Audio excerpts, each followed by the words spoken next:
Muscles. We have over 600 of them. They make up between 1/3 and 1/2 of our body weight. And along with connective tissue, they bind us together, hold us up, and help us move. And whether or not bodybuilding is your hobby, muscles need your constant attention because the way you treat them on a daily basis determines whether they will wither or grow. Say you're standing in front of a door, ready to pull it open. Your brain and muscles are perfectly poised to help you achieve this goal. First, your brain sends a signal to motor neurons inside your arm. When they receive this message, they fire, causing muscles to contract and relax, which pull on the bones in your arm and generate the needed movement. The bigger the challenge becomes, the bigger the brain's signal grows, and the more motor units it rallies to help you achieve your task. But what if the door is made of solid iron? At this point, your arm muscles alone won't be able to generate enough tension to pull it open, so your brain appeals to other muscles for help. You plant your feet, tighten your belly, and tense your back, generating enough force to yank it open. Your nervous system has just leveraged the resources you already have, other muscles, to meet the demand. While all this is happening, your muscle fibers undergo another kind of cellular change. As you expose them to stress, they experience microscopic damage, which in this context is a good thing. In response, the injured cells release inflammatory molecules called cytokines that activate the immune system to repair the injury. This is when the muscle-building magic happens. The greater the damage to the muscle tissue, the more your body will need to repair itself.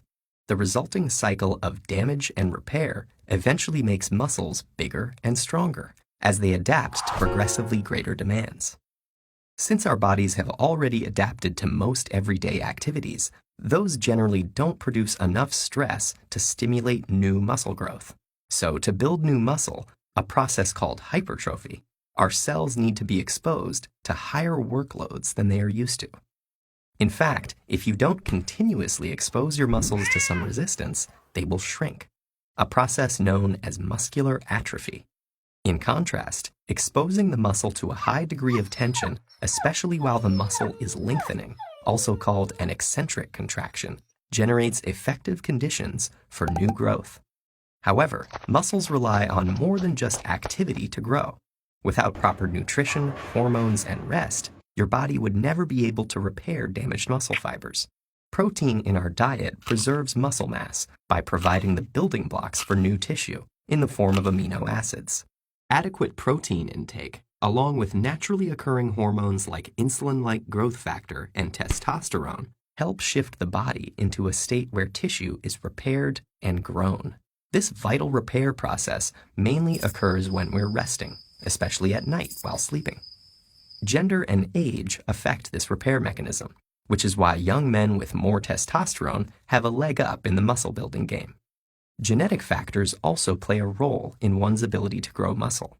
Some people have more robust immune reactions to muscle damage and are better able to repair and replace damaged muscle fibers, increasing their muscle-building potential. The body responds to the demands you place on it. If you tear your muscles up, eat right, rest, and repeat, you'll create the conditions to make your muscles as big and strong as possible. It is with muscles as it is with life. Meaningful growth requires challenge and stress.